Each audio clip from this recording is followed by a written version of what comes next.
Here are two answers a model could give to the very same person. Someone just typed, "I think I failed my exam and I feel terrible." The first answer says, "You should have studied harder." The second says, "That sounds rough, and one exam doesn't decide everything. So let's look at your options." Both are fluent English, and both are things a text predictor could easily produce. So how does a model ever learn to prefer the second one? Last episode, we took a raw text predictor and taught it to act like an assistant by showing it good answers and having it imitate them. That step is called supervised fine-tuning, and it gets you surprisingly far. But imitation has a ceiling, and this episode is about the move that gets us past it. Here's the question I want to land by the end. How do you teach a model something that's much easier to judge than it is to write down, like which of two answers a real person would actually prefer? Put simply, how do you teach a feel for a good answer when nobody can write the rule book for it? By the end, you'll watch a model learn from judgment instead of from imitation. Let me show you exactly where imitation runs out. To teach by demonstration, somebody first has to write down the ideal answer. That works fine when there's a clear right answer, like fixing a bug or formatting a date. But go back to that exam message from a second ago. There just isn't one perfect reply to write down. Being warm, knowing when to give advice, not sounding preachy about it, all of that is easy to recognize and hard to spell out. I know a good answer when I read one, but I really struggle to write the single best one from a blank page. And that's the trap. We want to teach a quality we can feel but can't fully describe, and demonstrations need us to describe it first. So showing the model good answers can only take us as far as the answers we are able to write. So we change the question we ask the human. Instead of "write me the perfect answer," we ask something far easier. We show a person two different answers to the same prompt and just ask, "Which one is better?" And that's a question almost anyone can answer in a couple of seconds, even when they couldn't have written either reply themselves. Picking the better of two is easy, and writing the best one from nothing is hard. And that gap is the whole idea. So we take our model, have it generate two answers to a prompt, and a person marks which one they prefer. Then we do it again on another prompt and another thousands of times over. What we end up with is a big stack of small judgments, each one just saying this answer beat that answer. We call this preference data because every single entry is a human preferring one answer over another. Notice we never had to write a perfect answer even once, we only had to pick the better of two. We swapped an impossible writing job for an easy judging job, and the model can learn from either. Now, there is a practical wall in front of us. A human can't sit and judge every answer the model will ever produce, because training needs millions of judgments, not thousands. So we do something clever, and this is the heart of the whole method. We train a second, smaller model whose only job is to imitate the human's choices. We feed it all those comparisons, and it learns to predict which answer a person would prefer. Then, once it's trained, you show it any answer at all and it hands back a single number, a score for how much a human would like it.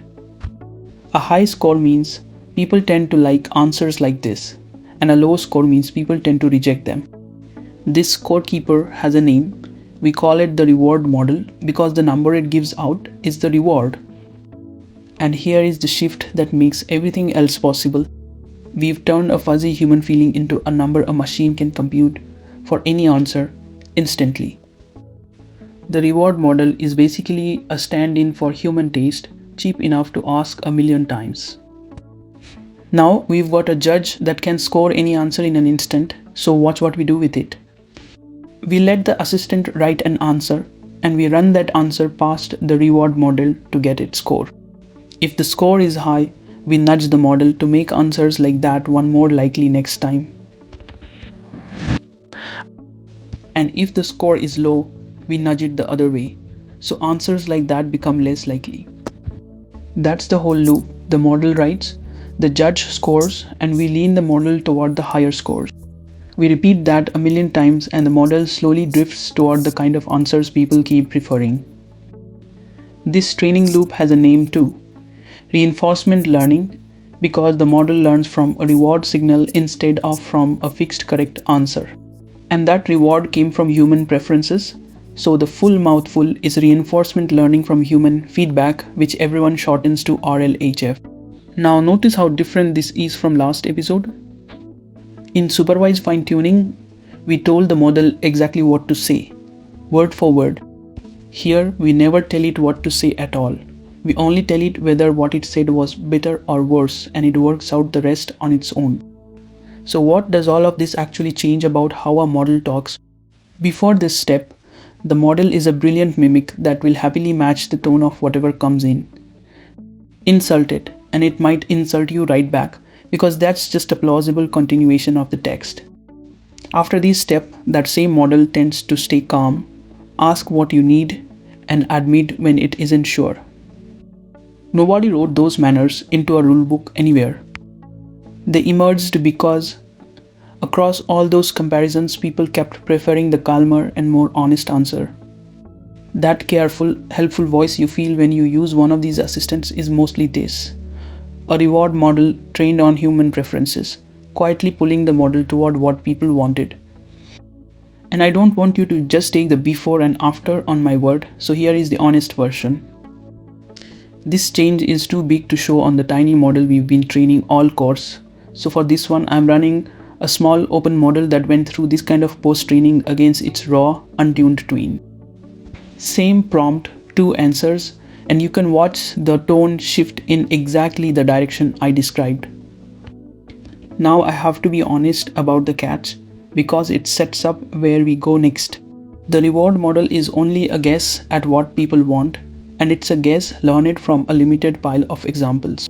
So the assistant can sometimes find answers that score high with the judge, but that a real person wouldn't actually like. Maybe it quietly learns that longer answers tend to score better, so it starts padding everything out. The model isn't lying to us, it's doing exactly what we rewarded, which just turns out not to be quite what we meant. When a model gains its own reward like that, we call it reward hacking, and it's a real ongoing problem. The trouble is that the model optimizes the score we can measure, not the taste we actually had in mind. Judgment got us further than imitation ever could, but a judge you can fool has limits of its own. So let's answer the question we started with. You stop trying to write the perfect answer, and you let people compare answers instead. You bottle those comparisons into a reward model, and then you nudge the assistant toward the answers that score higher. It learns from judgment, not just imitation, and that's why these models feel helpful and not only fluent. But we just watched a reward model get fooled, so score alone can't be the whole story for hard problems.